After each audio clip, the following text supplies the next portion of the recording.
ఈ సమూయేలు గ్రంథములో మనం చదువు లేఖన భాగము, నీ ఆశీర్వాదము నుండి నా కుటుంబము నిత్యము నీ సన్నిధిలో ఆశీర్వదించబడును గాక. హల్లెలూయా. దావీదు దేవుని దగ్గర ఆశీర్వాదాన్ని కోరుకుంటున్నాడు.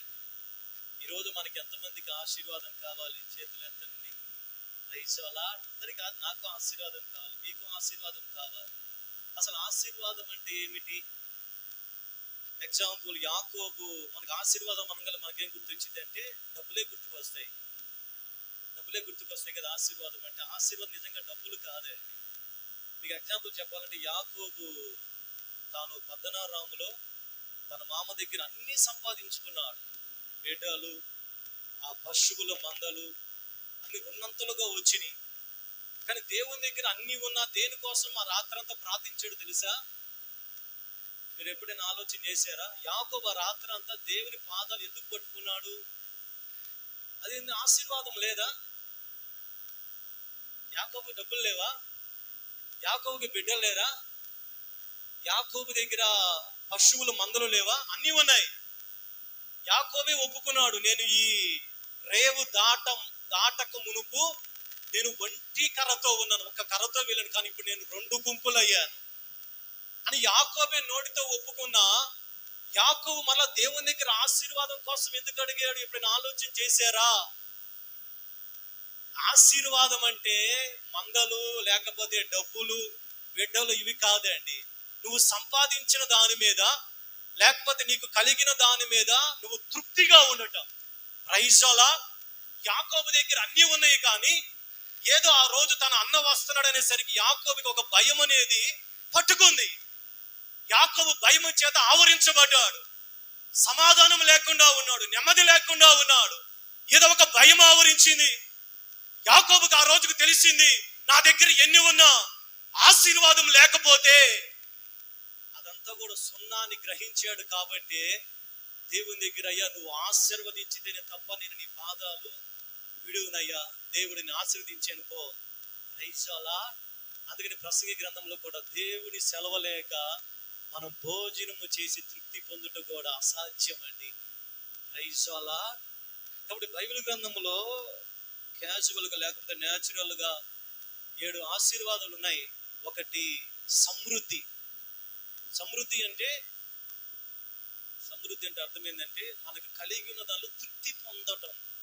Praise Lord. ఇది ఇప్పుడు మీ దగ్గర ₹1,00,00,000 డబ్బులు, ₹1,00,000 లేకపోతే మీ దగ్గర ఉద్యోగం కానీ బ్యాంక్ బ్యాలెన్స్ అంతా ఉంది, కానీ దాన్ని అనుభవించలేకుండా ఉన్నారంటే అది నిజమైన సమృద్ధి కాదండి. మీకు కలిగిన దానిలో తృప్తి కలిగి ఉండటమే సమృద్ధి. Praise Lord.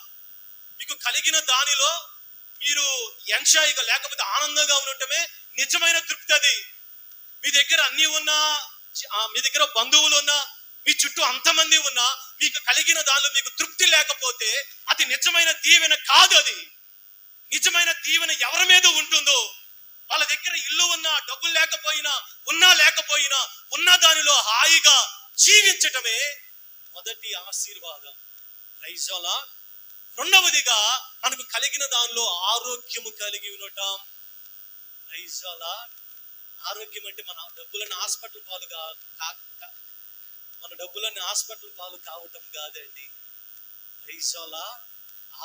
ఒకవేళ బలహీనత వచ్చినా వెంటనే దేవుని యొక్క ఆశీర్వాదం మన మీద ఉన్నప్పుడు ఆటోమేటిక్గా ఆ యొక్క అనారోగ్యం నుంచి దేవుడు మళ్ళీ మనకు ఆరోగ్యాన్ని ఇవ్వగలిగిన ఆశీర్వాదం. Praise lord.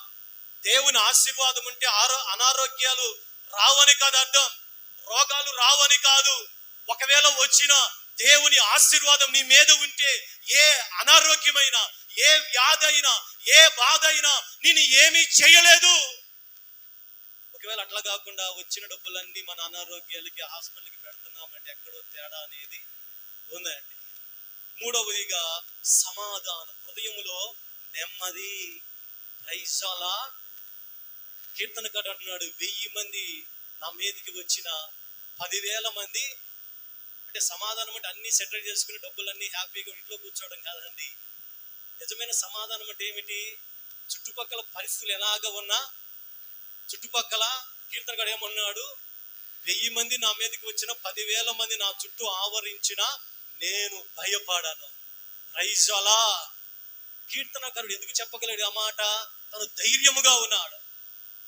శత్రువులు ఎంతమంది వచ్చినా, ఎలాంటి పరిస్థితుల్లో ఆ గొప్ప ధైర్యముతో ఉన్నాడు. దేవుని ఆశీర్వాదం నీ మీద ఉంటే, నీ చుట్టుపక్కల ఎలాగ ఉన్నా, పరిస్థితులు ఎలాగ ఉన్నా, శత్రువులు నీ మీద దాడికి వచ్చినా నువ్వు ఏమాత్రం కదలవు, బెదరవు, గొప్ప సమాధానముతో నింపబడి ఉంటావు. హల్లెలూయా. ఇది భౌతిక సంబంధమైనవి. ఆధ్యాత్మిక సంబంధమైనవి రక్షణ. ఇది ఒక ఆశీర్వాదం. రక్షణ యెహోవాది. రక్షణ అనే ఆశీర్వాదం ద్వారా దేవుడు తన ప్రజలను తృప్తిపరచగలిగిన దేవుడు. రెండవదిగా దేవుని యొక్క అద్భుతాలు. మన యొక్క జీవితంలో ఆయన ఆశీర్వాదం ఉన్నప్పుడు ఆయన అద్భుతాలు చేస్తాడు. యోబు జీవితంలో 200 ఆశీర్వాదం ఇచ్చాడు. ఆయన అద్భుతాల ద్వారా నడిపించగలిగిన దేవుడు ఆయన. మూడవదిగా దేవుని సన్నిధి ఎల్లప్పుడూ మనతో ఉండగలిగిన ఆ గొప్ప దీవెన. హల్లెలూయా, హల్లెలూయా. చివరిగా 7వది, దేవుని యొక్క సన్నిధిలో లేకపోతే వచ్చే ప్రతి శత్రువును కూడా ఎదుర్కొనగలిగిన ఆ గొప్ప కాపుదల ఉండే ఆశీర్వాదం అండి. యోబు ఇంటి చుట్టూ ఏముంది చెప్పండి అమ్మా? అపవాదే ఒప్పుకున్నాడు కదా. ఎందుకు ఈరోజు చాలా డల్గా ఉన్నారు మీరు? చెప్పండి. చాలా మంది డల్గా ఉన్నారు, ఎందుకు అర్థం కాదు. ఎండలగా చెప్పండి. యోబు 1వ అధ్యాయంలో అపవాది ఒప్పుకుంటున్నాడు అండి. ఏమని చెప్పండి? దేవుడితో చెబుతున్నాడు, ఊరకనే యోబు అంతలాగున్నాడయ్యా, ఊరకనే యోబు సంతోషంగా ఉన్నాడా, ఊరకనే యోబు అలాగున్నాడా? నువ్వు అతని చుట్టూ, అతని ఇంటి వారందరికి నువ్వు చుట్టూ కంచె వేసితివి కదా. అంటే దేవుని ఆశీర్వాదం ఉన్న వాళ్ళ చుట్టూ దేవుడు ఒక కంచెని ఉంచుతాడు. ఇందాక మనం పాడుకున్న పాటలో, దేవుని ఆజ్ఞ లేనిదే శత్రువుకి కంచె దాటుట అది సాధ్యమా? దేవుని ఆశీర్వాదం నీ మీద ఉంటే ఏ శత్రువు కూడా ఆ కంచె దాటలేడు. ఆ రోజు యోబు యొక్క కంచె దాటటానికి శత్రువుకి చేత కాలేదండి. దేవుని దగ్గరికి వెళ్ళి దేవుణ్ణి రెచ్చగొట్టి, దేవుణ్ణి పురిగొల్పి, దేవుణ్ణి ఆ నిష్కారణముగా ప్రేరేపించి ఆ కంచె తీసివేసేటట్లుగా అపవాది చేసాడండి. అప్పుడు కదా అపవాది శోధించి అప్పటిదాకా యోబుని ఏదైనా టచ్ చేయగలిగాడా? ఎందుకని? యోబు మీద దేవుని ఆశీర్వాదం ఉంది. ఎవరి మీద దేవుని ఆశీర్వాదం ఉంటుందో శత్రువు వారి జోలికి వెళ్ళలేడు. ఎవరి మీద దేవుని దీవెన ఉంటుందో శత్రువు వారిని తాకలేడు. హల్లెలూయా. కాబట్టి ఈ 7 ఆశీర్వాదాలు దేవుడు తన ప్రజలకు ఇవ్వగలిగిన దేవుడు అండి. దేవుడు ఆశీర్వదించటానికే దేవుడు మనల్ని ఎన్నుకుంది. ఆదికాండంలో అదే కదా ఆయన చెప్పింది, మీరు ఫలించి అభివృద్ధి పొంది మీరు ఆశీర్వదించబడటానికి దేవుడు ఆయన కోరుకున్నాడు. కాబట్టి ఈరోజు మనం ఆశీర్వదించబడిన వ్యక్తులుగా ఉన్నామా? మనం ఆలోచన చేయాలి. దేవుడు మనల్ని ఆశీర్వదించగలిగిన దేవుడు. అదేదో మన ఉద్యోగాన్ని బట్టి, మన యొక్క జ్ఞానాన్ని బట్టి, మనకున్న వెనక ఉన్న లేకపోతే సోర్స్, లేకపోతే మనకున్న వెనక ఉన్న వాటిని బట్టి, మెటీరియల్ బట్టి దేవుడు మనం దీవించాడు. కానీ సామెతల గ్రంథంలో ఉండేది 10వ అధ్యాయంలో, యెహోవా ఆశీర్వాదము ఐశ్వర్యం ఇచ్చును. 10వ 22వ నరుల కష్టము చేత ఆశీర్వాదం ఎక్కువ కాదండి. కాబట్టి ఈరోజు మీ మీద, మీ కుటుంబం మీద దేవుని ఆశీర్వాదం ఉన్నదా? మనం ఆలోచన చేయాలి. ఒకవేళ మన సొంతగానే మనం ఆశీర్వదించబడిన ప్రయత్నం చేస్తున్నామా? మన కష్టార్జితం వల్ల నువ్వు 1 రూపాయి కూడా కూడబెట్టలేవండి. నీ జ్ఞానాన్ని బట్టి, నీ బలాన్ని బట్టి, నీ ఉద్యోగాన్ని బట్టి నువ్వు ఏది చేసినా నీకు ఆ యొక్క ఆశీర్వాదం అనేది రాదు. కానీ నీకు ఏది ఉన్నా లేకపోయినా దేవుని ఆశీర్వాదం నీ మీద ఉంటే దేవుడు నిన్ను దీవించడం ప్రారంభిస్తాడు. హల్లెలూయా. దేవుడిని ఆశీర్వదించడం ప్రారంభిస్తాడు. నీకున్న ఉద్యోగాన్ని బట్టి కాదు, నీకున్న ఇంటిని బట్టి కాదు, నీకున్న పలుకుబడిని బట్టి కాదు, నీకున్న మరి ఏదైనా పొలాలను బట్టి, స్థలాన్ని బట్టి కాదు. దేవుడు నీకు ఇచ్చిన మాటను బట్టి ఆయన ఆకాశపు వాకిళ్ళు తెరవగలిగిన దేవుడు. అదే పరిస్థితి ఏది లేకుండా దేవుడు దీవించగలడా? చెప్పండి అమ్మా. ఏది లేకుండా దేవుడు దీవించగల అంటే పని చేయకుండా ఇంటి దగ్గర ఖాళీగా ఉండమని కాదు నా అర్థం. పనులు చేసుకోవాలి, ఉద్యోగం చేసుకోవాలి, వ్యాపారాలు చేసుకోవాలి, దేవుని కొరకు ప్రయాసపడాలి. అంటే మన పని దేవుని రాజ్యాన్ని వెతికి ఆయన చిత్తములో ముందుకు వెళ్తుంటే ఆటోమేటిక్గా దేవుడు అవన్నీ కూడా మనకి ఇస్తాడు ఆయన. కానీ వాటి మీదే మనం ఫోకస్ చేసి అది చేస్తేనే నాకు ఇది జరుగుతుందంటే దేవుడు ఏ మాత్రము కూడా ఆయన దీవించడండి. Praise the Lord. అబ్రహాము జీవితంలో అదే జరిగింది కదా.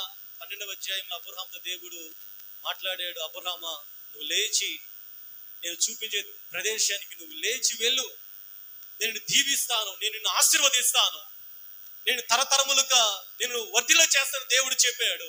ఎప్పుడైతే అబ్రహాము దేవుని మాటకు లోబడి వెళ్ళాడు, పక్కన 13వ అధ్యాయం 2వ వచనంలోనే అబ్రహాము వెండి బంగారములు కలిగిన గొప్ప ధనవంతుడు అయ్యాడండి. ఎక్కడి నుంచి వచ్చింది? మొదటి అధ్యాయంలో దేవుడు మాట్లాడాడు, మొదటి అధ్యాయంలో దేవుడు చెప్పాడు, అయ్యా అబ్రహాము నువ్వు లేచి ఉద్యోగం ఇస్తామని చెప్పలేదండి. అబ్రహాముతో దేవుడు నీకు ఒక బంగారం ఇస్తానని చెప్పలేదు. అబ్రహాముకి దేవుడు ఒక మార్గాన్ని చూపిస్తానని చెప్పలేదు. ఆయన ఒక మాట చెప్పాడు, విశ్వాసంతో బయలుదేరి వెళ్ళాడు. 13వ అధ్యాయంలోనే అబ్రహాము గురించి వ్రాయబడిన మాట, అబ్రహాము వెండి బంగారములు కలిగిన గొప్ప ధనవంతుడు. ఇది ఎక్కడి నుంచి వచ్చింది అబ్రహాంకి ఈ యొక్క ధనము, ఈ వెండి ఎక్కడి నుంచి వచ్చింది? దేవుని సన్నిధానంలో దేవుని చిత్తానుసారంగా నడిచాడు కాబట్టి దేవుడు దీవించాడు. హల్లెలూయా. కాబట్టి ఈరోజు మన ప్రార్థన, నా ప్రార్థన, దేవుడు మన కుటుంబాన్ని ఆశీర్వదించును గాక, దేవుడు మీ బిడ్డలను దీవించును గాక, దేవుడు మన ఉద్యోగాల్ని, ఆమేన్ చెప్పండి అమ్మా, ఆమేన్ చెప్పకుండా శత్రు సాతాను గురించి మీ నెత్తి మీద కూర్చున్నట్టుంది. ఆమేన్ చెప్పకుండా, ఆమేన్ కూడా చెప్పడానికి కూడా ఆమేన్ చెప్పడానికి కూడా అంత ఒళ్ళుబద్ధకంగా ఉంటే అలాగా. దేవుడు మనల్ని దీవించును గాక, దేవుడు మనల్ని ఆశీర్వదించును గాక, దేవుడు మనము చేయు ప్రయత్నములన్నీ కూడా ఆయన వర్ధిల్ల చేయును గాక. దేవుడు మాత్రమే ఆయన మనల్ని బలపరచగలిగిన దేవుడు ఆయన. ఆయన మన కుటుంబాల్ని ఆశీర్వదించగలిగిన దేవుడు ఆయన. దేవుని ఆశీర్వదిస్తే దాన్ని ఎవడు కూడా మార్చలేడు. అప్పుడు ఈరోజు మీరు దేవుని ఆశీర్వాదాన్ని ఎంతవరకు కోరుకుంటున్నారు? లేకపోతే ఉన్న దాంతోనే మాకు చాలేనండి, ఇది చాలేనండి, మా జీవితాలు ఇంతే, మా బతుకులు ఇంతే అని అనుకుంటున్నారా? లేదండి. దేవుడు దీనులను పైకి లేవనెత్తగలిగిన దేవుడు. పెంట కుప్పల మీద నుంచి హన్నా అంటుంది, ఆయన పైకి లేపగలిగిన దేవుడు ఆయన. Praise the Lord. గొర్రెల కాపరైన దావీదుని సింహాసనం మీద కూర్చున్నబెట్టాడు. ఆయన లేమిలో ఉన్న వారిని ఆయన వృద్ధిలోనికి తీసుకుని రాగలిగిన దేవుడు ఆయన. ఈరోజు ఒకవేళ మీ స్థితిని చూసి భయపడవాకండి. దేవుని దగ్గర మీరు ప్రార్థన చేస్తే దేవుడు మనల్ని దీవించి ఆశీర్వదించగలిగిన దేవుడు ఆయన. హల్లెలూయా, హల్లెలూయా. అయితే దేవుని ఆశీర్వాదం మనకి రాకుండా అపవాదిగాడు చేసే పని ఏంటంటే, ఆదికాండము 27వ అధ్యాయం 35వ వచనం చదవండి. అతడు నీ సహోదరుడు కపటోపాయముతో వచ్చి నీకు రావలసిన దీవెన తీసుకొని పోయెను. ఎవరికి రావలసినది ఎవరు తీసుకెళ్లారు? ఏశావుకు రావలసిన దీవెన యాకోబు కపటోపాయముగా వచ్చి దాన్ని దొంగిలించుకుని వెళ్ళిపోయాడండి. ఇప్పుడు శత్రువు చేస్తున్న పనిదే. ఆ దీవెన నీకు రావాలి, ఆ పరిస్థితి నీకు రావాలి, నువ్వు దీవించబడాలి, నువ్వు ఆశీర్వదించబడాలి, నువ్వు వర్ధిల్లాలి. దేవుడు నిన్ను ఆశీర్వదించాలనుకున్నాడు. ఆయన ఎదురు చూస్తున్నాడు.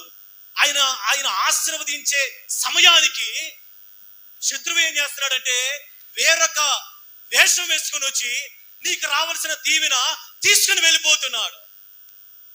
ఈరోజు ఒకసారి మీరు ఆలోచన చేయాలి. మీకు రావాల్సిన దీవెన మీకు వస్తుందా, లేకపోతే అపవాదిగాడు వచ్చి దాన్ని తీసుకుని వెళ్ళిపోతున్నాడా? ఏశావుకు రావాల్సిన దీవెన యాకోబు వేరొక వేషం వేసుకుని వచ్చి కపటోపాయముగా ఏశావుకు రావలసిన దీవెనని తీసుకుని వెళ్ళిపోయాడు. ఈరోజు మనకు రావలసిన దీవెన, మనకు రావలసిన ఆశీర్వాదాన్ని అపవాది గద్య సింహంలో మారు వేషం వేసుకొని వచ్చి వాడు కొట్టుకొని వెళ్ళిపోతున్నాడండి. ఇక అలాగ జరగకూడదు. హల్లెలూయా. మీకు రావలసిన దీవెన మీకే కలుగును గాక. దేవుడు మీ కొరకు ఈ ఆశీర్వాదాలు సిద్ధపరిచాడు. మీ బిడ్డల కొరకు, మీ కుటుంబాల కొరకు అది మీకే ప్రాప్తించును గాక. మీకు రావలసిన దీవెనలు మీరే అనుభవించుదురు గాక. మీకు రావలసిన దీవెనలు ఏ అపవాదికి చెందకుండా మీరే వాటిని అనుభవించుదురు గాక. మీకు రావలసిన దీవెనలు ఎవరికి కూడా ఇవ్వటానికి అవకాశం లేదండి. ఇక్కడ యేషావుకు రావాల్సిన దీవెన యాకోబు కపటోపాయముగా వచ్చి వాటన్నిటి దొంగిలించుకుని వెళ్ళిపోయాడు. ఈరోజు దేవుని ప్రజల జీవితాలు అదే జరుగుతుందండి. దేవుడు దీవించని అనుకుంటున్నారు, కానీ అపవాది చాలా తెలివిగా, చాలా కపటోపాయముగా మనకు రావాల్సిన దీవెనలన్నీ వాడు వాటిని రాకుండా చేస్తున్నాడు. ఇక అలా జరగకూడదు. మనకు రావాల్సిన ఆశీర్వాదాలు మనకి రావాలి. అపవాది ఊరక నుంచి తీసుకొని ఎందుకు, అపవాది లేకపోతే యాకోబు ఎందుకు తీసుకెళ్ళి అక్కడ చాలా జరిగినాయి కదా. అక్కడ చాలా కుయుక్తిగా యేషావు వేసుకొని గొంతు స్వరమేమన్నా యాకోబుది, వేషమేమన్నా యేషావుది.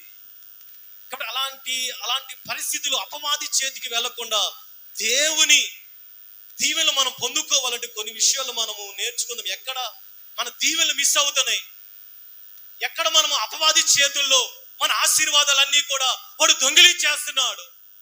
మీకు రావలసినది సరైన సమయానికి ఎందుకు మీ దగ్గరికి రావటం లేదు? ఎందుకు ఇంకా మనం అప్పుల సమస్యలో ఉన్నాం? ఎందుకు మనకు రావలసినది మన దగ్గరికి ఎందుకు చేరటం లేదు? ఈ రోజు అనే దేవుని మనం ఒకవేళ ప్రశ్న వేసుకుంటే, ఒకవేళ అయ్యో ఎక్కడైనా మనం అపవాదికి మనమే అప్పగిస్తున్నామేమో పరిశీలించి వాక్య వెలుగులో చూసినట్లయితే ఇక్కడ నుంచి అలా జరగకుండా దేవుని సంగం ప్రార్థన చేస్తే ఖచ్చితంగా దేవుని దీవెనతో మనం నింపబడి వెళ్ళబోతున్నామా? హల్లెలూయా. నమ్మేవాడు దేవునికి స్తోత్రాలు చెల్లిదామా? హల్లెలూయా.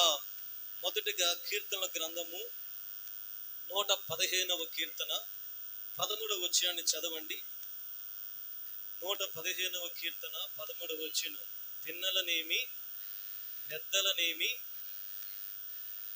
తన యందు భయభక్తులు కలిగిన వారిని యెహోవా ఆశీర్వదించును. చాలండి.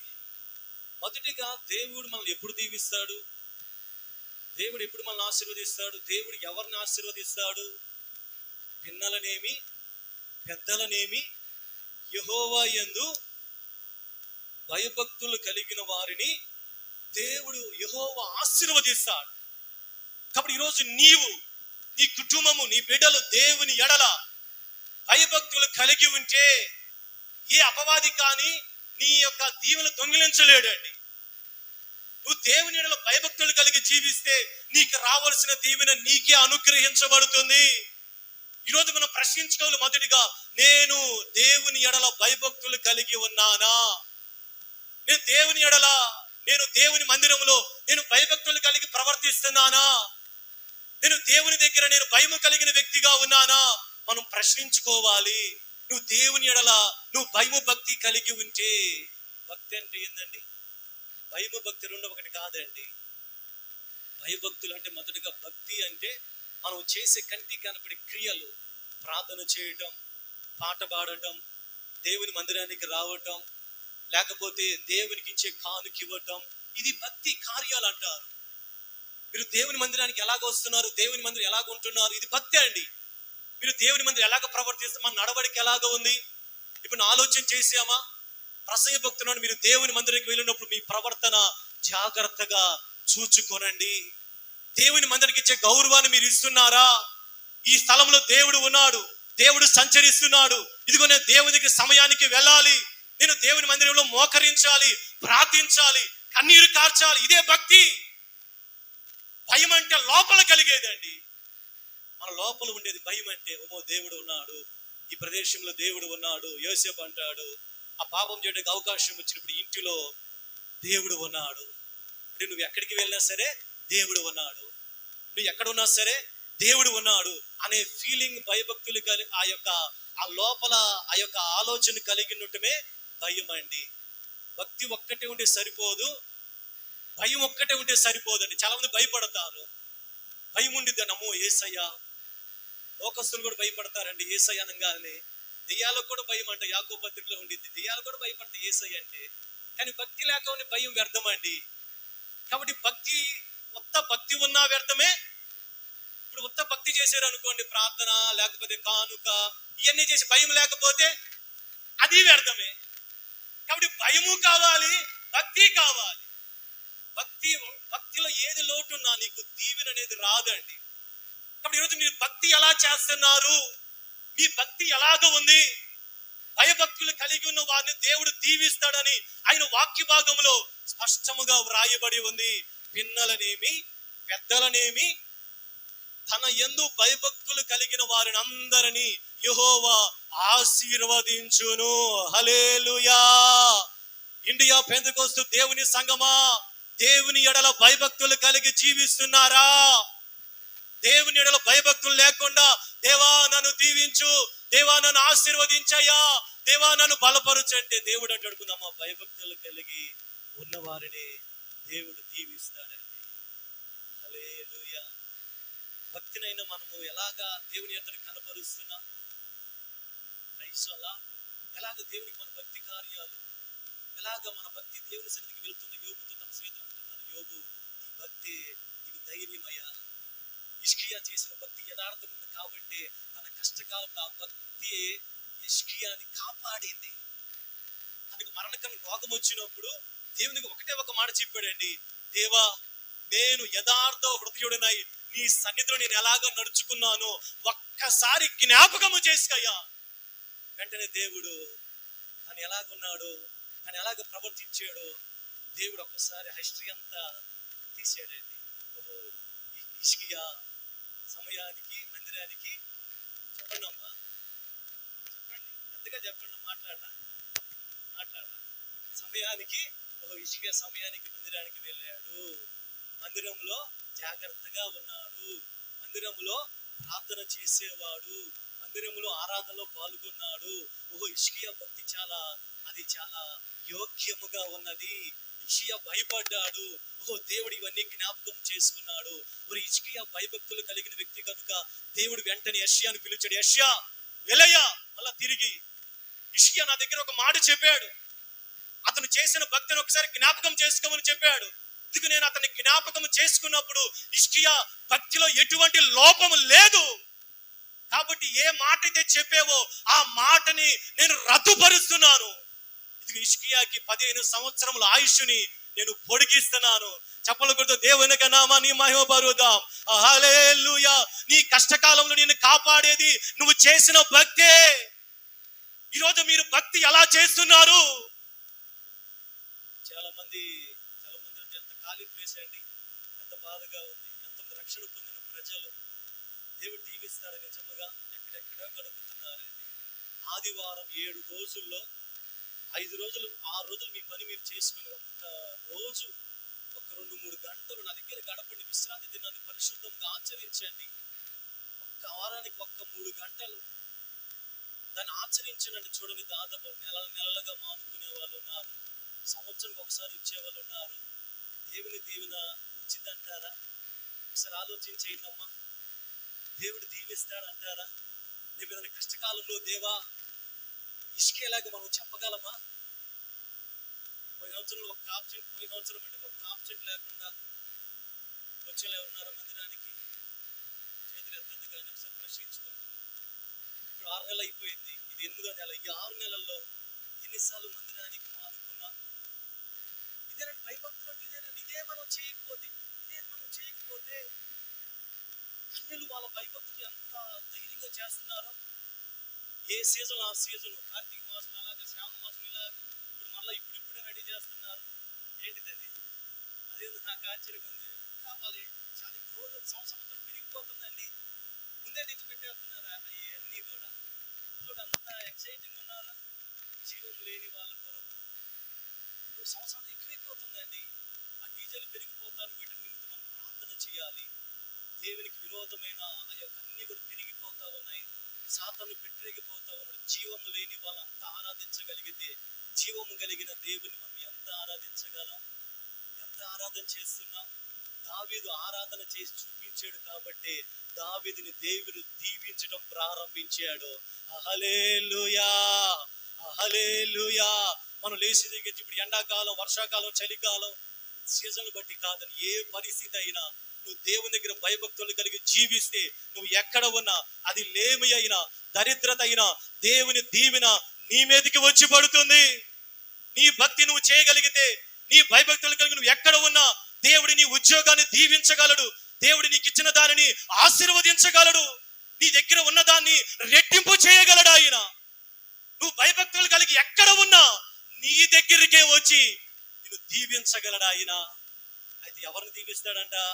భయభక్తులు కలిగిన వారిని దేవుడు దీవిస్తాడు. రెండవదిగా ఆదికాండం 22:18 చదవండి. ఆదికాండం 22:18 వచ్చిన భూలోకములోని జనములన్నీయు నీ సంతానము వలన ఆశీర్వదించబడును, నా తోడని ప్రమాణం. దేవుడే ఒక వ్యక్తితో ప్రమాణం చేస్తున్నాడండి. అసలు ఎంత శ్రేష్టమైన అనుభవం. దేవుడు అబ్రహాముతో ప్రమాణం చేసాడండి. ఏమని ప్రమాణం చేస్తున్నాడు? అబ్రహామా, నువ్వు నా మాట విన్నావు, నేను చెప్పింది చేసావు, నీ కుమారుణ్ణి నాకు బలిగా అర్పించడానికి సిద్ధపడ్డావు. ఇందును బట్టి నువ్వు నాకు భయపడుతున్నావు కనపడుతుంది కాబట్టి నువ్వు నా మాట వినందున నేను నిన్ను దీవిస్తాను. ఇదిగో నేను ప్రామిస్ చేస్తున్నాను. ప్రైజ్ అల్లాహ్. మనం ప్రామిస్ చేస్తే తప్పుతామండి. దేవుడు ప్రామిస్ చేస్తే తప్పగలడా? దేవాది దేవుడే అబ్రహాముతో ప్రమాణం చేసాడు. అబ్రహామా, నేను ప్రమాణం చేస్తున్నానయ్యా, నువ్వు నా మాట విన్నావు, నేను చెప్పినది చేసావు, నేను చెప్పినట్లుగా నడిచావు కాబట్టి ఇది మొదలుకొని నేను నిన్ను దీవిస్తాను. హల్లెలూయా. రెండవదిగా మీరు దేవుని మాట వినగలిగితే, దేవుని చిత్తము చొప్పున చేయగలిగితే దేవుడు మిమ్మల్ని దీవిస్తాడు. ఆయన దేవుని మాట వినగలుగుతున్నారా? దేవుడు చెప్పినది చేయగలుగుతున్నారా? ఈరోజు మనం అబ్జర్వ్ చేయాలి. దేవుని మాట వినకపోతే దేవుని మాట మనం వినే ప్రజలుగా ఉండాలండి. హల్లెలూయా. దేవుని మాట విన్నప్పుడే మనకు దీవెన కలుగుతుంది. దేవుని మాట వినకపోతే ఏం జరుగుతుంది పాస్టర్ గారండి? సౌలు దేవుని మాట వినలేదు. సౌలు దేవుని మాట వినప్పుడు మొదటి సమయంలో 15-20 వచనంలో సౌలు దగ్గర ఉన్న రాజ్యాన్ని దేవుడు లాగివేసి ఆ దీవెనను తీసుకొని వచ్చి వినే దావీదుకు దేవుడు ఇచ్చాడండి. హల్లెలూయా. చదువున్న మాట 28వ వచనం. అప్పుడు సమూయేలు అతనితో ఇట్లా, నేడు యెహోవా ఇశ్రాయేలు రాజ్యమును నీ చేతిలో నుండి లాగివేసి నీకంటే ఉత్తముడైన నీ పొరుగువానికి దానిని అప్పగించేసాడండి. సౌలు దగ్గర నుంచి లాగివేసి మరో అక్కడ ఉన్న లాగివేసాడు అన్నమాట. మరొక చాటు ఉండిందండి. లాగివేసి ఆ రాజ్యాన్ని తీసి తనకంటే ఉత్తముడంటే దేవుని మాటను వినగలిగిన దావీదు చేతికి అప్పగించాడండి. రాష్ట్రం మీద దేవుని మాట వినకపోతే ఏమవుతుంది? మనకు రావాల్సిన దీవెలు ఏం చేస్తాడు? దేవుడు తీసివేసి వేరే వాళ్ళకి ఇస్తాడండి. అది మీరు దేవుని మాట వింటే మీకు రావాల్సిన దీవెన మీ దగ్గరే, అది శాశ్వతముగా ఉంటుంది. హల్లెలూయా. కాబట్టి రెండవదిగా, దేవా నేను నీ మాట వింటానయ్యా, నీ మాట చొప్పున నేను జీవిస్తాను ప్రభువా. సౌలు దేవుని మాట విననందున తన రాజ్యాన్ని కోల్పోయి ఆశీర్వాదం కాస్త పోయి చివరికి శాపాన్ని తెచ్చుకున్నాడు అండి. కాబట్టి ఈరోజు ప్రియా దేవుని సంగమా, దేవుని మాట మనం వింటున్నామా? ఈ జీవితంలో అద్భుతము జరగాలి అంటే ఆ కానా యొక్క పెండ్లి విందులో మరియా ఆయన శిష్యులను చూసి అంటుంది, అద్భుతము జరగాలి, ఆశీర్వాదం రావాలంటే ఆయన మీతో చెప్పినది చెయ్యండి. ఆయన మీతో చెప్పినది చెయ్యనంత కాలము ఆ వెలుత అలాగే ఉంటుందండి. ఆ కొరత అలాగే ఉంటుందమ్మా. అక్కడ ఆ కొరత అలాగే ఉంటుంది. ఎప్పుడైతే ఆయన చెప్పినట్లుగా చేయగలరో, ఇదిగో అద్భుతము జరగటం మీరే చూస్తారండి. హల్లెలూయా. దేవా నేనేం చేయాలి? దేవా నేను ఎలాగా ఉండాలి? నాకు చెప్పు నాయనంటే దేవుడు మాట్లాడతాడు. ఆయన అబ్రహాంతో దేవుడు మాట్లాడాడు, అబ్రహామా నువ్వు ప్రేమించి ఇస్సాకుని నాకు ఇచ్చేసేయ్యా. మనం ఉంటే ఆ స్థానంలో ఏం చేస్తాం? అయ్యా ఒక్కగా ఒక కొడుకు నువ్వే ఇచ్చావు, నువ్వు ఇంత కఠినాత్మ మేము అనుకోలేదయ్యా, నిజంగా దేవుని స్వరం కాదయ్యా, నాతో దురాత్మ అని మనం దేవుడినే చెప్పేవాళ్ళం. దేవుడు ఇలాగ అడుగుతాడా అమ్మో అని దేవుడిని మనం ప్రశ్నించే వాళ్ళం. దేవుడు చెప్పమంటాడా? నిజంగా దేవుడు లేడు, ఇది దురాత్మస్వరం అనుకుంటా. కాదండి. దేవుడు అక్కడ అబ్రహాముని పరిశోధించాడు, పరీక్షించాడు. అబ్రహామును దీవించడానికి మొదటి మెట్టు దేవుని మాట, ఆ వినగలిగే దానిలో ఉన్న ఆశీర్వాదం. ఈరోజు మీరు దేవుని మాట వినగలిగితే మీ దగ్గర ఆశీర్వాదం అనేది మీ యొక్క వాకిట్లో ఉన్నట్లే. హల్లెలూయా. మనం దేవుని మాట వినంత కాలం ఆశీర్వాదం మన దగ్గర రాదు, కానీ ఎవరైతే దేవుని మాట వినగలుగుతారో వారి మీదకి వెళ్ళిపోతుందండి.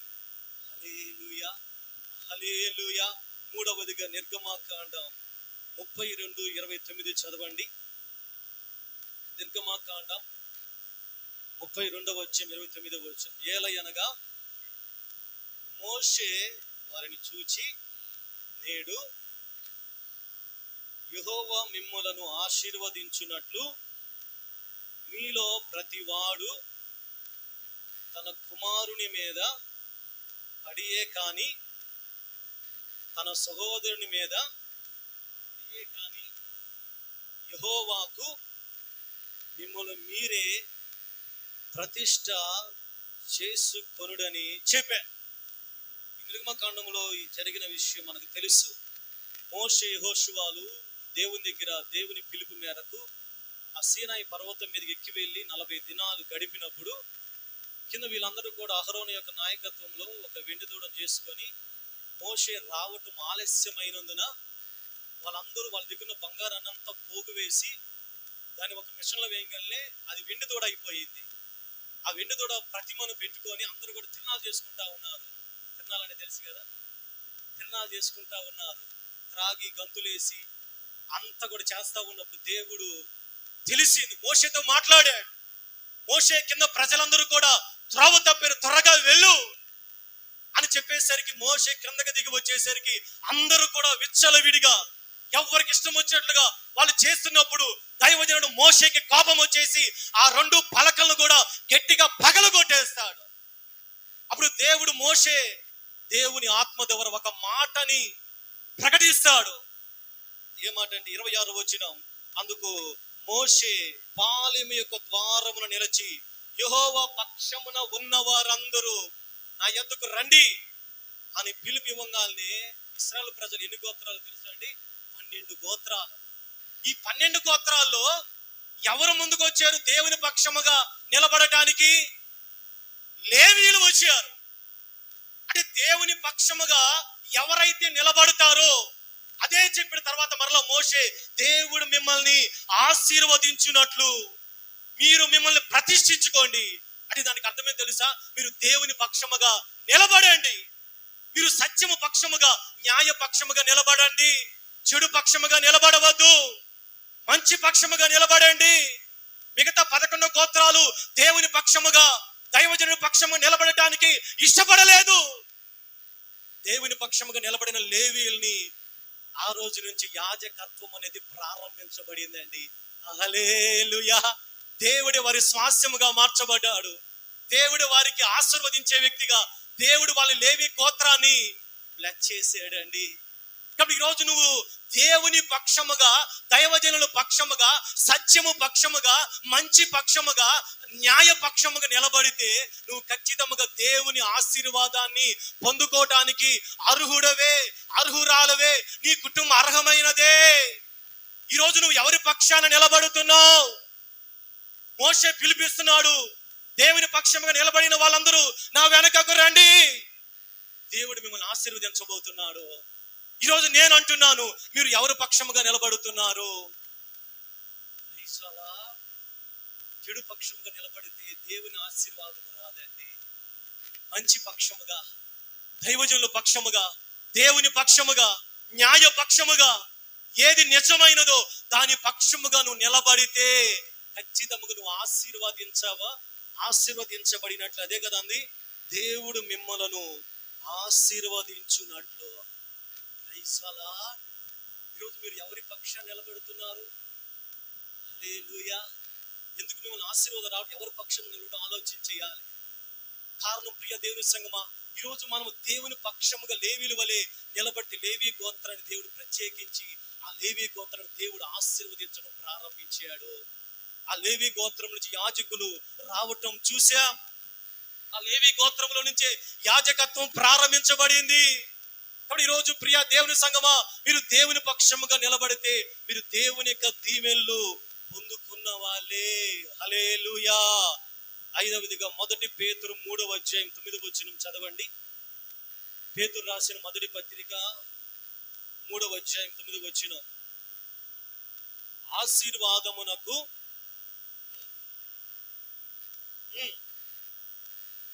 కీడునకు ప్రతి కీడునైనను దోషణకు ప్రతి దోషణైనను చేయక దీవించాడు.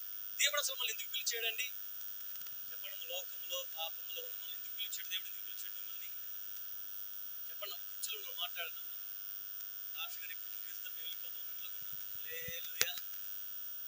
దేవుడు ఎందుకు పిలిచాడు మనల్ని? ఆశీర్వాదానికి వారసులు అవ్వటానికి. ఆయన ఇచ్చే దీవెనలకి మీరు ఆ ప్రాపర్టీ దాన్ని మీరు స్వతంత్రం చేసుకోవడానికి, ఆయన ఇచ్చే ఆశీర్వాదానికి, ఇంకా మనం మొదట్లో చెప్పుకున్న ఆ 7టికి ఆశీర్వాదానికి వారసులు అవ్వడానికే దేవుడు మనల్ని పిలిచాడు.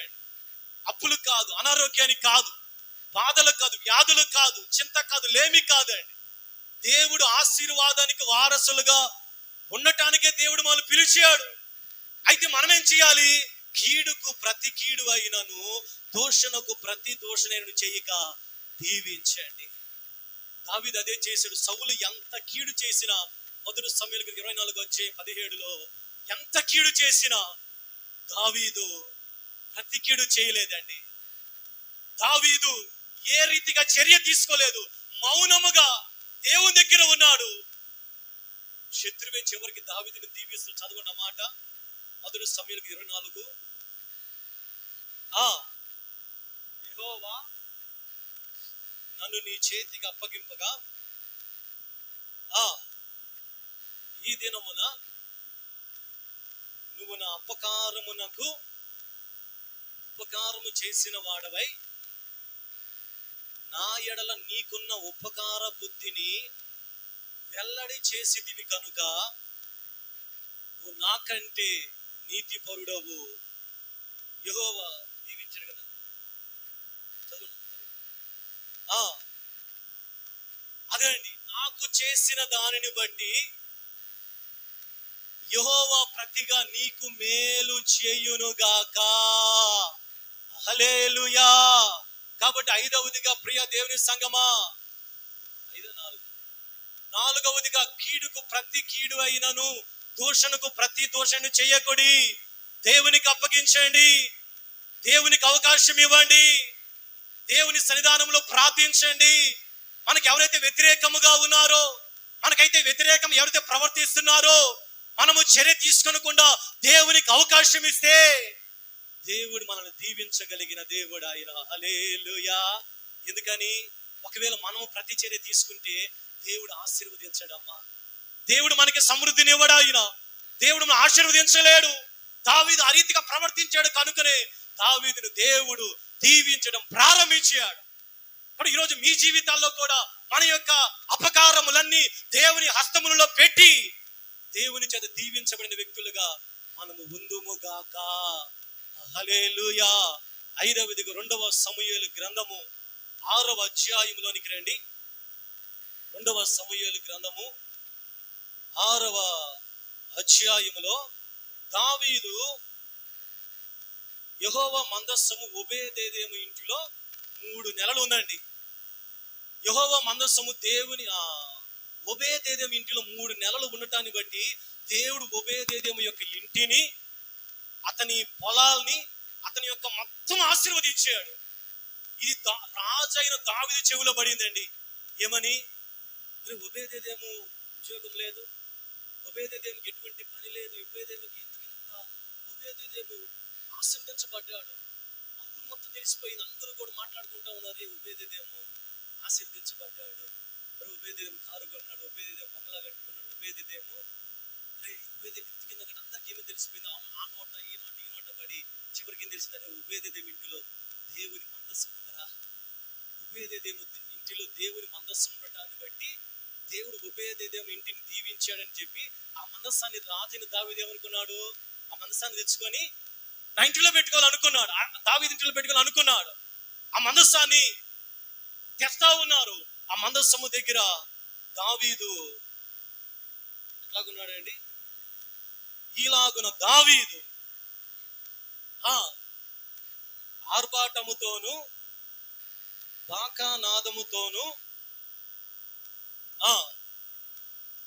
యెహోవా మందస్సము దావీదు పురమునకు రాగా ఎట్లనగా చదివారు. మందస్సు మొయ్యవారు 6 అడుగులు సాగగా ఎద్దు ఒకటియు ప్రవీణ దూడ ఒకటియు వధింపబడిన. దావీదు నారతో నెయ్యబడిన ఎఫోదును ధరించిన వాడై శక్తి కొలది యెహోవా సన్నిధిని నాట్యమాడుచుండెను. ఈలాగున దావీదును ఇశ్రాయేలు అందరూ ఆర్భాటముతో బాకా నాదములతో యెహోవా మందస్సమును తీసుకుని వచ్చిరి.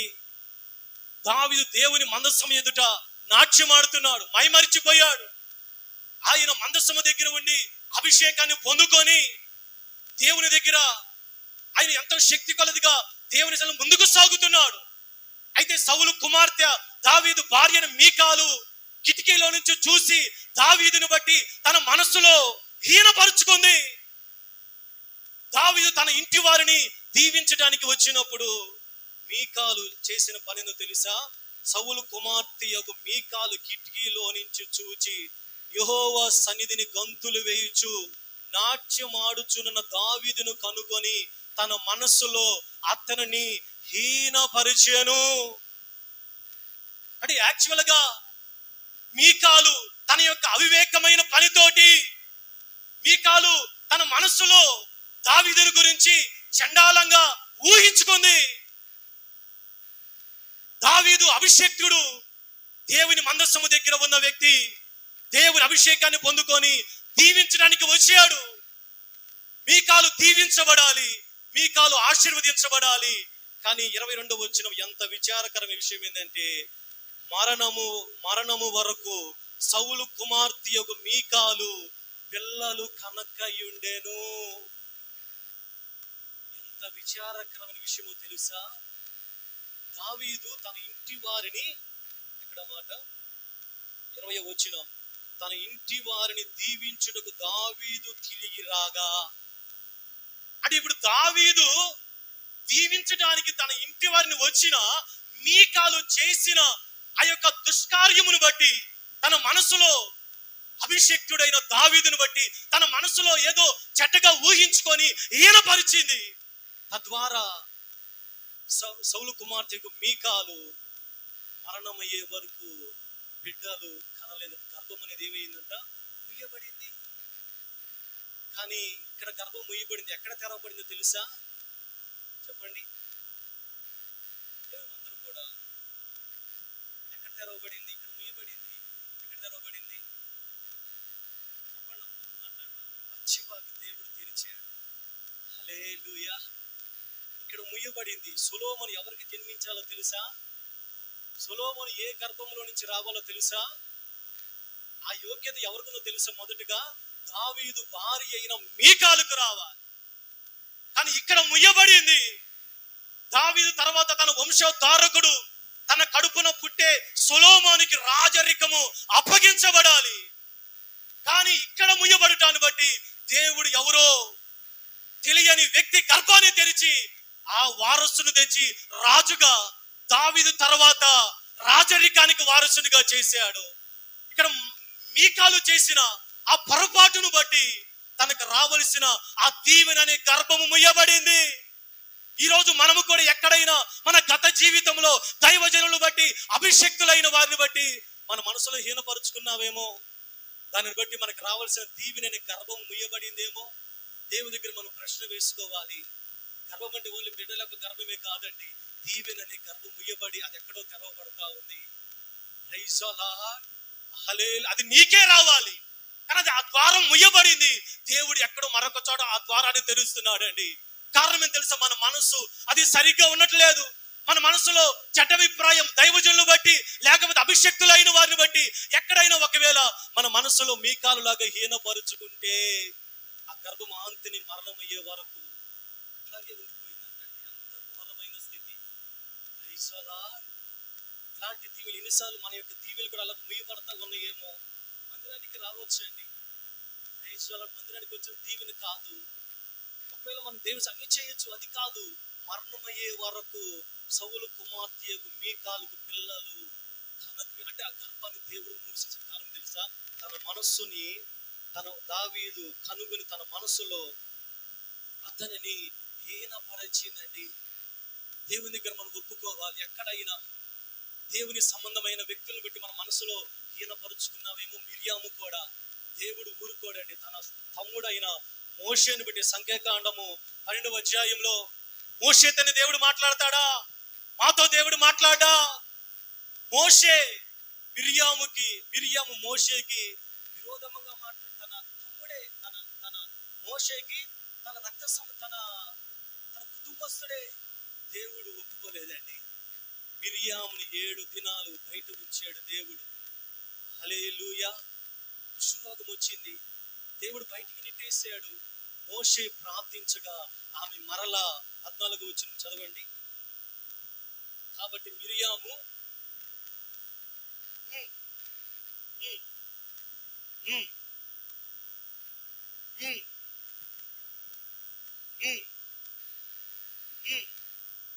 7 దినములు తర్వాత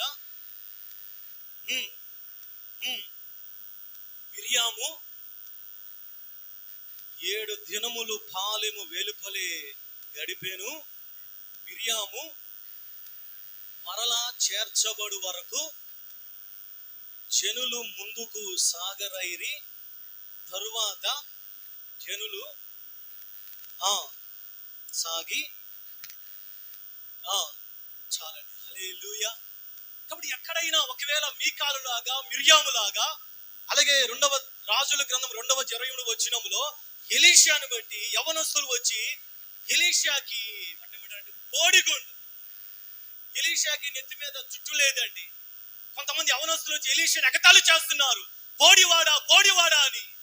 దైవజనుడు బాధపడ్డాడు. దేవుని నామమున ప్రార్థన చేసి సింహాలు వచ్చి ఆ యవనస్తుల్ని 23వ వచనం, అతను బేతేలుకు ఎక్కి వెళ్ళాను. అతడు త్రావును పోవుచుండగా బాలురు పట్టణంలోనికి వచ్చి బోడివాడ ఎక్కిరమ్మని అతని అపహాస్యము చేయగా, ఇక్కడ యవనస్తులకి సింహం వచ్చి వాళ్ళందరినీ కూడా ఎలుకబంటి 2 ఆడు ఎలుకబంట్లు వచ్చి ఆ 42 బాలురు అంటే 42 మందిని దేవుడు ఎందుకు అంత కోపం చూపించాడో తెలుసా?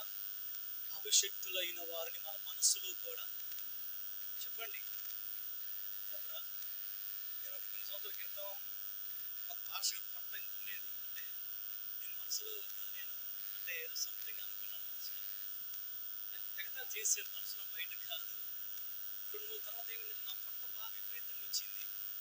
నేను దేవుడికి ప్రార్థన చేసుకుంటా ఉంటే దేవుడు మాట్లాడు, పలానా రోజు పలానా దేవుడిని ఎగతా చేసావు కదా, అందుకని నీ పట్ట వచ్చిందని చెప్పాడు. దేవా నన్ను క్షమించాయా. ఎప్పుడు కూడా ఎవరి గురించి కూడా పట్ట అయినా అదేదైనా ఒకరు అనుకుంటే నాకు మళ్ళీ నార్మల్గా దేవుడు చాలాసార్లు నన్ను హెచ్చరించాడు. ఎవరి గురించి అయినా ఏదైనా ఉన్నప్పుడు ఏది అనకూడదు. రైతులా దేవుడు మాట్లాడతాడు, హెచ్చరిస్తాడు ఆయన. అది మనం ఎవరైనా సరే దేవుని దృష్టిలో, మన దృష్టిలో వాళ్ళు తప్పుడు వాళ్ళగా ఉండవచ్చు, కానీ దేవుని దృష్టిలో ఎవరైనా ఆయన నీతిమంతులుగా తీర్చేది ఆయన. వాళ్ళు ఎవరైనా, వాళ్ళు ఎటువంటి వ్యక్తులైనా, ఎవరైనా సరే దేవుడు మటుకి ఎట్టి పరిస్థితుల్లో ఆయన ఊరుకునే దేవుడు కాదండి. దేవుడు బైబిల్కి ముగ్గురుకు ఇంకా చాలా మంది ఉన్నారు. కానీ ఈ రోజు ఒకవేళ గడిచిన దినాల్లో ఎవరిని బట్టి అయినా, ఒకవేళ మనకు తెలియని దాన్ని బట్టి మన మనసులో ఎవరి గురించి అయినా మనం ఎగతాళి చేసేవేమో, అభిషక్తులైన వారిని బట్టి ఈ రోజు ఒకవేళ దేవుని దగ్గర మనము క్షమాపణ అడిగితేనే తప్ప ఆ ముయ్యబడిన ఆ దీవెననే గర్భము తెరవబడదండి. లేకపోతే మనము దేవుని రాజ్యము చేరే వరకు అది ఎక్కడొక చోట ఆ దీవెనని తెరవబడుతుందండి. ఏమైందమ్మా, జరుపుకుందాం దేవా. గడిచిన సంవత్సరంలో నేను దేవుడు గుర్తు చేస్తే నేను పలానా అభిషేక్తుల్ని నేను నా మనసులో హీనపరిచాను, దయతో నన్ను క్షమించండి ప్రభువా అని ఒక మాట మనం హృదయపూర్వకంగా చెప్పగలిగితే, ఇప్పుడే దైవజనుడిగా ప్రకటిస్తున్నా, ఏ దుష్టుడైతే నీ దీవెననే గర్భాన్ని మూసివేసాడో మరలా దేవుడు మరలా తెరవబోతున్నాడు. చెప్పలు కొట్టు, దేవుని నామాన్ని మహిమపరుద్దాం. హల్లెలూయా, హల్లెలూయా. ఏ ద్వారం అయితే ముయ్యబడిన ద్వారానికి దేవుడు ఏడంతలుగా దేవుడు మరలా మీ జీవితంలో అద్భుతము చేయబోతున్నాడు. ఆయన వాళ్ళు చిన్నవారైనా పెద్దవారైనా వాళ్ళు ఎలాంటి వ్యక్తులైనా సరే దేవుని అభిషేకించబడిన వారి నిమిత్తము ఆయన రాజులను గతించినని కీర్తనకారుడు రాస్తున్నాడు అండి. Praise the Lord. ఇక రానున్న దినాల్లో అయినా ఎవరు ఎటువంటి వాళ్ళైనా దేవా నీకు అప్పగిస్తున్నాను, నా మనసులో నేను ఏ రీతిగా మీ కాలు లాగా నేను హీనపరిచే వ్యక్తిగా నేను ఉండను ప్రభువా. Praise the Lord. నా దీవెన నాకే రావాలి, నా దీవెన నా కుటుంబానికే రావాలి. ఎట్టి పరిస్థితుల్లో కూడా మా దీవెనని ద్వారం మూయబడడానికి వీలు లేదు ప్రభు అని మీరు దేవుని దగ్గర ప్రార్థన చేయించుండగానే మీరు అద్భుతాన్ని దేవుని సన్నిధానంలో చూడబోతున్నారు. హల్లెలూయా. 6వదిగా హెబ్రీయులకు రాసిన పత్రిక 12వ అధ్యాయం చదవండి. హెబ్రీయులకు రాసిన పత్రిక 12వ అధ్యాయం, స్పీడ్కి వెళ్ళిపోతున్న సమయం అయిపోయింది. 12వ అధ్యాయము 15 నుంచి చదవండి. మీలో ఎవడైనను దేవుని కృపను పొందకుండా తప్పిపోని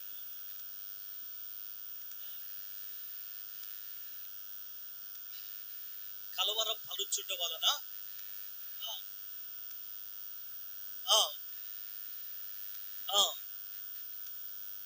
ఇక్కడ యేషయావు తర్వాత చదవమా. తర్వాత ఆశీర్వాదము పొందగోరి కన్నీళ్లు విడుచుతూ దాని కొరకు శ్రద్ధగా వెతికినను మారు మనసు పొందక విసర్జించబడ్డాడండి. యేషయావు ఆశీర్వాదం పొందగోరి సమయం అయిపోయింది. ఎందుకు ఇక్కడ యేషయావు దేవుని ఆశీర్వాదం పొందుకోలేదంటే ఒక చేదైన వేరు మనిషిందండి. చేదైన వేరేం చేస్తుంది చెప్పండి అమ్మా? చెట్టు అంతా పాడు చేస్తుంది. ఒకసారి మా ఇంటికి ద్రాక్ష చెట్టు వేసాం. ఆ ద్రాక్ష చెట్టు మా ఇల్లు అంతా బయట పందిరేసాం. పెద్దగా వచ్చిందంటే ఇంకా కాయలు ఆల్రెడీ ఒక 2-3 గుత్తులు వచ్చేసినాయి. మేము చాలా సంబరపడడం అయిపోయింది. ఇంకా అందరూ ఆశ్చర్యం. సడన్ గా ఏమో తెలుసు, ఒక రోజు ఆ చెట్టు అంతా ఎండిపోయింది. మాకు అర్థం కాల ఎందుకు ఇంత ఎండిపోయింది. అన్యుల మధ్యలో ఉండగా చాలా డౌట్లు వస్తుంటాయి. ఎవరు చేతపడి ఎన్ని అంటుంటాడు. జాగ్రత్త పరిశీలన చూస్తే ఆ వేరు దగ్గర తవ్వుతుంటే ఆ వేరు దగ్గర పురుగులు పట్టి వేరు అంతటిని కూడా తినేసి ఆ వేరుకు పట్టిన పురుగు మొత్తము పాకేసి ఆ ద్రాక్ష చెట్టు దాదాపు కొన్ని నెలల నుంచి ప్రయాసపడి అన్ని రకాలుగా దానికి వేరేసిన సారమంతా వేసిన అదంతా కూడా ఎండిపోయిందని ఎంత బాధని ఒకసారి చెప్పండి. కాయలు వస్తాయి అనుకునేసరికి ఆ ద్రాక్ష ఎండిపోయేసరికి ఆ వేరు ఏమైపోయిందో తెలుసా? ఆ వేరు లోపలికి వెళ్ళలేక దానికి పురుగులు పట్టి చీకిపోయి ఆ చెట్టు అంతా ఎండిపోయింది. యేషయావులో చేదైన వేరు వచ్చేసింది. యేషయావు మంచిగా ఉన్న వ్యక్తే. ఆ చేదైన వేరు యేషయావు వేరు, యోసేపు వేరే. యేషయావు దీవించబడకుండా ఆ చేదైన వేరు మిళితమైపోయింది. కాబట్టి ఈరోజు మీరు మంచివారే. చేదైన వేరు మీలో ఉన్నంత కాలము మీకు దీవెన రాదే అండి. ఆ చేదైన వేరుని ఏం చేయాలి చెప్పండి అమ్మా? దాన్ని తీసివేయాలి. ఆ చేదైన వేరు మనలో ఉంటే నువ్వు ఎంత దాని ఏమంటారు, ఎంత సారం వేయండి దానికి, నువ్వు ఎంత లేకపోతే ఆ ఎరువు, అది మంచి నేల అయినా అది ఎలాంటిదైనా సరే దానికి ఎంత మీరు ఆ నీళ్లు పెట్టినా ఆ చేదైన వేరే చేతి తెలుసా మీకు రావలసిన దీవెలన్నీ కూడా చెడగొట్టేస్తుందండి. కాబట్టి మన జీవితాల్లో ఏ చేదైన వేరు లేకుండా, ఆ చేదైన వేరు మొలవకుండా, ఆ చేదైన వేరు ఒకవేళ మనలో ఉంటే ఇప్పుడే దేవుని ఆత్మ సహాయము ద్వారా ఆ చేదైన వేరు ఇప్పుడే మనలో నుంచి పెకిలించి వేయబడును గాక. యేసు ప్రభువు అంటే నేను నిజమైన ద్రాక్షవల్లిని, మీరు తీగలు, ఎవడు నా యందు నిలిచి ఉండును వాడు బహుగా ఫలించును. నాలో ఫలింపని ప్రతి తీగను ఆయన తీసి పారవేయను. కాబట్టి మీరు దేవుళ్ళు నిలిచి ఉంటే ఆ తీగ ఏమవుతుందండి? ఆశీర్వదించబడుతుందండి. చేదైన వేరు ఎక్కడి నుంచి వచ్చిందో ఒకసారి మనం వాక్యం విన్నాం. ఎలీషా కుండలు ఎక్కడ తెచ్చేసారు, కుండలో వేసుకున్నారు. ఆ తీగలన్నీ ఆ కుండంత విషమైపోయింది. అదేమైపోయిందంట, అదంతా కూడా కుండలో మంచిగా ఉన్న ఆ కుండంతా విషమైపోయింది. ఎప్పుడైతే ఆ రొట్టె ఆ యొక్క పిండి తెచ్చి వేసారో కుండంతా కూడా జబ్బు లేకుండా పోయింది. హల్లెలూయా. కాబట్టి దేవా, మాలో ఏ చేదని వేరు లేకుండా నీ పిండి అనే స్వచ్ఛమైన వాక్యాన్ని మన హృదయంలో ఉంటే చేదైన వేరంతా కూడా మధురముగా మార్చగలిగిన దేవుడు ఆయన. హల్లెలూయా. చివరిగా కీర్తనల గ్రంథము 126:5 చదవండి, ప్రార్థన చేసుకుందాం. 126వ కీర్తన 5వ వచనం. కన్నీళ్లు విడుచుచు విత్తువారు సంతోషగానముతో పంట కోసేదరు. పిడికిడు విత్తనములు చేత పట్టుకొని ఏడ్చుచూ పోవుచు విత్తువారు సంతోషగానముతో చేయుచు పనలు కోసుకొని వచ్చేది. హల్లెలూయా. దేవుడు మిమ్మల్ని దీవించాలి, దేవుడు మిమ్మల్ని ఆశీర్వదించాలి, దేవుడు మిమ్మల్ని బలపరచాలి. అది ఫైనాన్షియల్ గా లేకపోతే ఎలాగైనా సరే ఆయన దీవించే దానిలో చివరగా 7వది దేవుని కొరకు మీరు విత్తితే. అందుకని మత్తయి సువార్తలో కూడా ఒకరోజు పరిసయ్యులు సద్దూకయ్యులు వచ్చి ఒక రూపాయి కాయిన్ తెచ్చి, అయ్యా మేము కైసరికి పన్ను చెల్లించుట న్యాయమా అని అడిగారు. అంటే యేసయ్య ఏం జవాబిస్తాడో, యేసయ్య వాళ్ళ తెలివిగా ఒక నాణ్యాన్ని చూపించండి, ఈ నాణ్యం మీద ఎవరి ముద్ర ఉంది? కైసర్ది ఉంది. కాబట్టి మీరు కైసరుకును దేవునివి చెల్లించండి. ఐజలా. కాబట్టి ఈరోజు మీరు దీవించబడాలి అంటే మీరు ప్రభుత్వానికి అన్ని చెల్లిస్తున్నారు, మంచిదే. అయితే దేవునికి చెల్లిస్తున్నారా? దేవుని ఏంటి పాస్టర్ గారని మనసు ఏం తెలియదే. దేవుని ఏంటి మా తెలియదు పాస్టర్ గారిని అంటే చెప్పండి అమ్మా. మీరు రక్షణ పొంది 15 సంవత్సరాలు అయినా పాస్టర్ గారిని దేవుని ఏంటి మాకు తెలియలేదంటే మీరు ఇంకా అంధత్వంలో ఉన్నారండి. హల్లెలూయా. దేవుని ఏంటి పాస్టర్ గారండి? మేము ప్రభుత్వానికి అన్ని కడుతున్నాం, టెలిఫోన్ బిల్లు ఇంకేమేం కడుతున్నారు చెప్పండి అమ్మా. ఇంకా ట్యాక్స్ కట్టే ఉన్నారా? ఎవరు లేరు. హల్లెలూయా. ఇంకా ట్యాక్స్ కట్టే వాళ్ళు ఉన్నారా? ప్రభుత్వానికి కడుతున్నారా? దొంగ కరెంటు వాడుతున్నారా? చెప్పండి, మాట్లాడిన ఒక గంట నుంచి అడుగుతున్నాను కదా. జ్వరం పొద్దున్న టాబ్లెట్ వేసుకుని వచ్చారు, చెప్పలేను అనుకున్నా, దేవుడు శక్తిని ఇచ్చాడు. హల్లెలూయా. దొంగ కరెంటు వాడుతున్నారా? కరెంటు బిల్లు కడుతున్నారా? ఫోన్ బిల్లు లేకపోతే వైఫై పెట్టుకుని వాడుతున్నారా? మీ సొంత బ్యాలెన్స్ పెట్టి కడుతున్నారా ప్రభుత్వానికి? ఇంకేమిటి పాల బిల్లు, ఇంకేమిటి చెప్పండి, ఇంకేం బిల్లు కడుతున్నారు? ఇంటి పన్ను, నీళ్ల పన్ను, ఇవన్నీ కడుతున్నారు లేదా? మరి దేవునికి చెల్లిస్తున్నారా? యేసయ్య స్పష్టంగా చెప్పాడు, కైసరికి కట్టండి, దేవునికి చెల్లించండి. అందుకని మలాకీలో ప్రవక్త బాధపడుతున్నాడు, దేవుడు ప్రవక్త ద్వారా బాధపడుతున్నాడు. నా మందిరములోనికి చదువున్నమాట. మలాకీ గ్రంథము 3వ అధ్యాయము 8వ వచనం. మానవుడు దేవుని యొద్ద దొంగిలునా? అయితే మీరు నా యొద్ద దొంగిలింతిరి అనగా దొంగతనము చేస్తున్నారు. ఏ విషయంలో? మేము మీ యొద్ద దొంగతనము చేస్తున్నాము. మీరందరూ 10వ భాగము ప్రతిష్టార్పణలు ఇయ్యక దొంగిలితిరి. జనులందరూ నా యొద్ద దొంగిలిచునే ఉన్నారు. మీరు శాపగ్రస్తులై ఉన్నారు. నా మందిరములో ఆహారం ఉండినట్లు 10వ భాగం అంతయు మీరు నా మందిరపు నిధిలోనికి తీసుకొని రండి. దీన్ని చేసి మీరు నన్ను శోధించిన ఎడల నేను ఆకాశపు వాకిండ్లను విప్పి పట్టజాలనంత విస్తారముగా దీవెనలు కుమ్మరించెదనని సైన్యములకు అధిపతిగా యెహోవా సెలవిచ్చుచున్నాడు. హల్లెలూయా. మీకు అర్థమైంది అనుకుంటా, దీనికి వివరించిన అవసరం లేదండి. మీరు దేవునికి చెల్లిస్తున్నారా? Are you pay tax of God? దేవునికి మీ యొక్క ప్రభుత్వానికి ఎలాగ చెల్లిస్తున్నారో మీరు దేవునికి చెల్లిస్తే, దేవుని శోధిస్తే దేవుడు మిమ్మల్ని దీవించగలిగిన దేవుడు ఆయన. 2వ దినవృత్తాంతుల గ్రంథంలో 31వ అధ్యాయం 10వ వచనంలో ఇక్కడ జనులు చూడండి ఒక సాక్ష్యం ఇస్తున్నారు. ఈరోజు మీరు ఆ సాక్ష్యం ఇవ్వాలి, మీ కుటుంబ సాక్ష్యం ఇవ్వాలి, మీ బిడ్డల సాక్ష్యం ఇవ్వాలి. 2వ దినవృత్తాంతం 31:10. యెహోవా మందిరములోనికి జనులు కానుకలు తెచ్చుట మొదలు పెట్టిన దినము నుండి మేము సమృద్ధిగా భోజనము చేసినను ఇంకా మిగులుచున్నది. చప్పలు కొట్టు దేవుని నామాన్ని మహిమపరుద్దాం. హల్లెలూయా. ఇదే దీవెన మీకు అనుగ్రహించబడును గాక. సమృద్ధిగా భోజనము చేసినను ఇంకా మిగులుతున్నదండి. 5 రొట్టె 2 చేపలు 5,000 మందికి పంచి పెట్టినను 12 గంపలకి ఎత్తినట్లుగా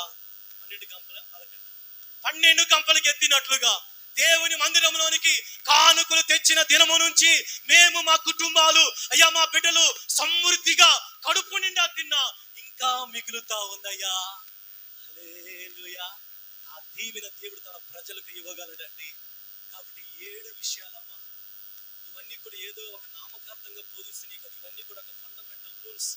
ఆశీర్వదించబడటానికి, దీవించబడటానికి, మీరు ఆత్మలో వర్ధిల్లటానికి, ప్రియుడాని ఆత్మ వర్ధిల్లుచున్న ప్రకారము నువ్వు అన్ని విషయాల్లో సౌఖ్యముగా ఉండవాలని భక్తుడైన యోహాను కోరుకుంటున్నాడు. చివరిగా సంఖ్యాకాండము 6వ అధ్యాయములో 6వ అధ్యాయం 23లో దైవజనుడైన మోషేకి దేవుడు ఒక దాన్ని ఏమంటారంటే ఒక విషయాన్ని తెలియచేసిన. అదేంటంటే అహరోనికి అతని కుమారులకి ఒక పని చెప్పాడు. నేను కూడా ఈ రోజు విశ్వాసముతో ఆ పని చేయబోతున్నాడు. చదవండి. మీరు ఇశ్రాయేలీయులను ఇలాగు దీవించవలెను. చాలు యెహోవా నిన్ను ఆశీర్వదించి నిన్ను కాపాడును గాక. యెహోవా నీకు తన సన్నిధిని ప్రకాశింపచేసి నిన్ను కరుణించును గాక. యెహోవా నీ మీద తన సన్నిధి కాంతి ఉదయింప చేసి నీకు సమాధానము కలుగు చేయనుగాక. అట్లు వారు ఇశ్రాయేలీయుల మీద నా నామమును ఉచ్చరించుట వలన నేను వారిని ఆశీర్వదించేదను. Praise the lord. ఆనాడు మోషే ద్వారా దేవుడు దైవజనుడైన యాజకుడైన అహరోనికి ఒక పని చెప్పాడు. అది ఏ పని అంటే, అహరోన్ నువ్వు ఇశ్రాయేలు ప్రజలు ఇలాగ దీవించు. నువ్వు దీవిస్తున్నప్పుడే, నువ్వు నా నామాన్ని ఉచ్చరిస్తున్నప్పుడే నేను ఆ మాటలను బట్టి నేను వారిని దీవిస్తాను. హల్లెలూయా. ఈ రోజు మన ఇండియా పెంతెకోస్తు దేవుని సంఘాన్ని దైవజనుడిగా దేవుడు నాకు ఇచ్చిన అధికారాన్ని బట్టి నేను కూడా మనస్ఫూర్తిగా దీవించబోతుండగా ఇక్కడ 3 దీవెనలు ఉన్నాయి. మీరు ఆమేనని చెప్పండి. యెహోవా మిమ్ములను ఆశీర్వదించి మిమ్ములను కాపాడును గాక. యెహోవా మీకు తన సన్నిధిని ప్రకాశింపచేసి మిమ్ములను కరుణించును గాక. యెహోవా మీ మీద తన సన్నిధిని కాంతి ఉదయింపచేసి మీకు సమాధానము కలుగు చేయును గాక. అందరూ తల వదిలి ప్రార్థన చేసుకుందాం. దేవుడు దీవించుటకు అర్హుడైన దేవుడు. Praise the Lord. Thank you Lord. యెహోవా మిమ్మల్ని ఆశీర్వదించి మిమ్మల్ని కాపాడును గాక. యెహోవా మీకు తన సన్నిధిని ప్రకాశింపచేసి మిమ్మల్ని కరుణించును గాక. యెహోవా మీ మీద తన సన్నిధి కాంతి ఉదయింపచేసి మీకు సమాధానము కలుగు చేయును గాక. ఈ దీవెనలన్నీ మీకు దేవుడు అనుగ్రహించబోతున్నాడు. ఎవరైతే విశ్వాసముతో ఇవన్నీ నమ్మారో, ఇదిగో దైవజనుల ద్వారా దేవుడు ఇదిగో ఆయన నామమును ఉచ్చరించుట వలన ఇదిగో దేవుడు ఆశీర్వదించుటని వాగ్దానం చేస్తున్నాడు ఆయన.